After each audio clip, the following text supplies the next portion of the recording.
So now we will talk about the British legacy in our country, part 2 of it. Already we have seen the part 1 of it, which is nothing but the legacy with regard to what they have left for us in economic sphere, the legacy of social reforms they brought in over a period of time in our country. Then we have also seen the political legacy, nothing but the Government of India Act of 1935 has established the same system of government what was there in that time, and today we see the almost the same resemblance. So we have seen that political legacy. We have also seen some important social sector aspects that they have given importance with regard to education, which is very minuscule level obviously, but they have given some, like when there was a debate with regard to whether the mother tongue education need to be established or regional education needs to be established or to be given to the younger generations. So they found a balance between what? Western education also, and also the education in local languages. So today also we have the same system, like 2 language formula or 3 language formula, whatever you say. So the legacy of them has also been carried in the form of what? Educational sphere also. Social reforms, political setup of the country, that legacy we are having. Infrastructure legacy we are having, the same railway lines we are still building up more and more on it. Right, the legacy of infrastructure development still we are carrying forward. Clear my point? The legacy of creating institutions and the legacy of delegated legislations has also been carried forward even today in the form of creation of statutory bodies. So all of these we have learned in our previous class. Today we are talking about the legacy of British in India part 2, which is all about evolution of constitution, which is going to be very important lecture for all of you. Obviously direct questions will not come from this particular area with regard to your PSIR optional, but possibility of using this all the acts together and asking you to find a very generalized aspects with regard to the core important principles of legislative evolutions of the British India mainly concentrated on. Like that a generalized question will come and shall come. Why I am saying means, if you take up all the acts, you will find lot of similarities, and one act has been developed on the previous act. That is the reason you will see more of centralization, sometimes you will see less of centralization, sometimes you will see more of administration, sometimes you will see less of administrative control, sometimes you will see a double control, sometimes you will see what a dual control was established. Okay, sometimes you see the Indians' participation in the legislative framework or executive council, sometimes you do not see that, right? Over a period of time, if you see all the acts together, you will try to find out a generalized understanding of what they want to achieve with regard to this particular acts. Obviously they want to secure their interest or not, yes, very true. British interest they want to secure, that is very important. I will give you some important hints with the help of which we can also put our all the acts in a very generalized, you can say that in an exclusive manner like that, okay. So this particular topic is also important those who are preparing for the UPSC prelims, because we are going to discuss all the acts here, that's the reason.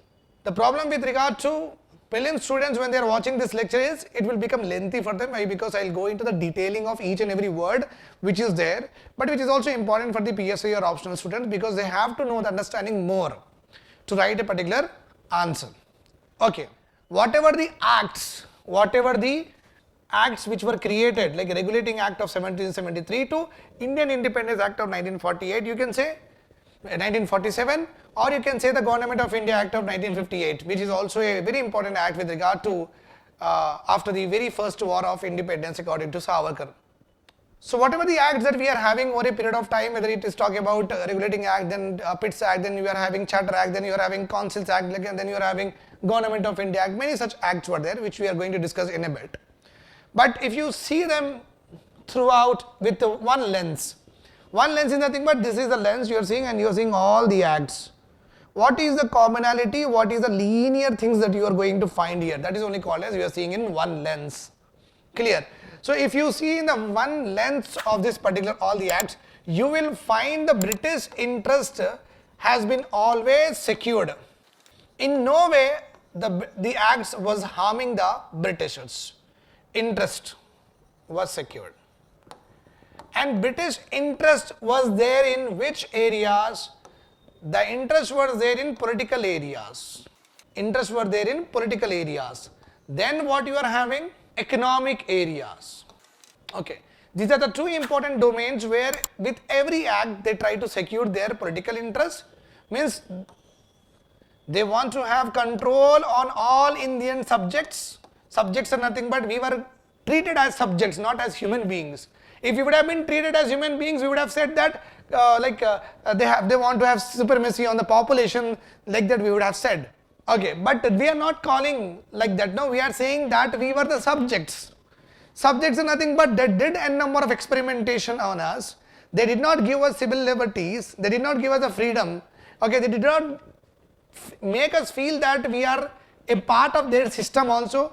They created that barrier with regard to even habitations, even settlements. The black should not be allowed, the brown should not be allowed wherever they were there. Okay, white and black discrimination we have seen. Clear or not? So we were the subjects, we were not the population at that time.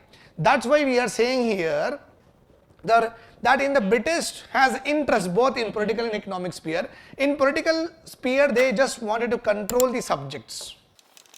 Okay, that's why in any of the act they never lose their dominant power. Means whatever the act they create, they always make sure that they are having the overriding powers or extraordinary powers with regard to any of the act they were making. Then in the economic sphere, their interest was to colonize us. Nothing but unjust, over-exploitative, revenue-driven policies, over-exploitative, revenue-driven policies, and extraction of resources. These are the major important aspects that you will find in all the acts. Okay, in political sphere they give us representation, but that representation will not be useful only because either the Indians were attached to any of the councils, they will not have power with regard to the budget, nor they will have what? Overriding powers with regard to the governor, nor they have their separate committee to govern a particular aspect, whether it is health or education. Nothing like that is there. We were attached to their administration, but as a non-officials only all the time. So they made us feel that okay, you are a part of us, but still want to maintain the centralized control and dominance over us. In economic sphere, I don't have to tell you that they did not do anything except what? Exploitation. Obviously, there are some important actors were there, stakeholders were there, which was given a little bit lenient kind of treatment with regard to the other downtrodden section of society. I am talking about those who are like merchants, traders, bankers at that time were given importance, and that's how they are also was treated and were also inducted into their councils. Clear my point? So when you are creating, this is called as what? Constitutional assassination. This is called as what? Constitutional assassination. Means you are bringing laws, but the laws has no meaning and does not give the dignity, does not make sure that you are having a very welfare life in a particular country, but you are making laws again. Okay, it means what? With the help of constitution, you are actually assassinating us in every sphere. But the world is looking at us just like as we are, like act was created, the act was consented by us, and that's how we are following the acts. That was their particular intention. Clear my point? Then with regard to social sphere, they are hardly interested. Social sphere relates to what? Social sphere relates to what? One important area of the society which would have been given importance but has been neglected. In the social sphere, we were suffering from social evils. Okay, in this individual atrocities, whatever the social sanctions were there with regard to an individual, like sati, they have banned it. That is good. With regard to individual social derogatory practices whatever were there, they were in the forefront of it, and they made sure that that should not happen. That's how sati was kept abolished. Marriage of a particular individual, the age has also been increased. There is not much resistance with regard to that. Widow remarriages, okay, they said. But whenever the larger issue was concerned, okay, caste rigidities that we are actually having at that time, whether these Shudras or Harijans were not treated equally, or the lower class are not treated equally on par with the upper class, they did not do anything. Why they did not do anything? Because they want to play on the caste, they want to play on the religion. Today also in our country, we see some of the instances of that particular policy even in our country too. Yesterday also we saw, in Congress government also we saw, in your state level also you will see that people play on caste, people play on religion. Clear my point? So with regard to individual sphere, they were very much okay. With regard to the complete community problem like caste rigidities, casteism, they did not do much. And with regard to health, with regard to education, which they need to do, because 180 years of rule, or 200 years of close to that rule, haven't you developed one university? Why the literacy rate was very less after 200 years of rule, when you know that you are all literate and you are coming from that particular country where you can give us new way of education, etc., so and so forth, but education sector was hardly neglected. Okay, most of the people were poor, unable to, so they did not create Kendriya Vidyalayas, they did not create Navodaya Vidyalayas, they did not create government schools, because it is their duty. Who will establish the schools? Schools will give no revenue. The big shots at that time, Tata, Birla, etc., whoever were the ancestors at that time, now you are cheering for them for no reasons. Okay, they were also there, their ancestors were also there, so they did not create all that school, government school. They purely worked on what? Profits. They purely worked on profits. Today also they do the same.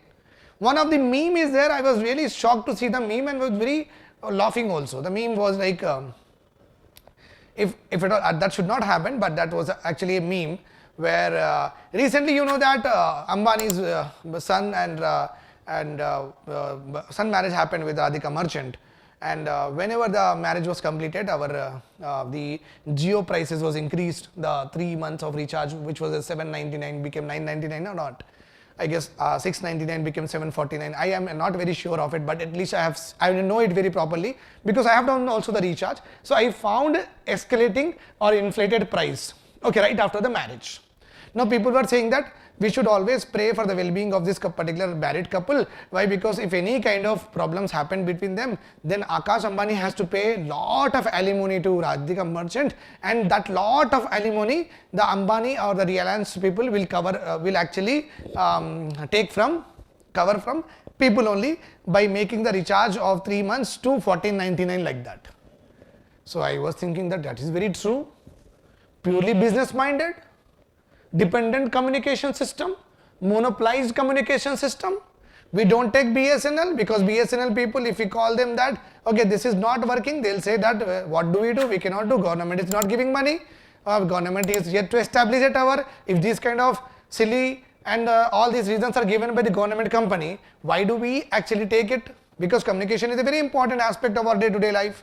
So we cannot compromise on it. That's why we have to go to other communication networks, and other communication networks, they are like monopolized completely, right or wrong?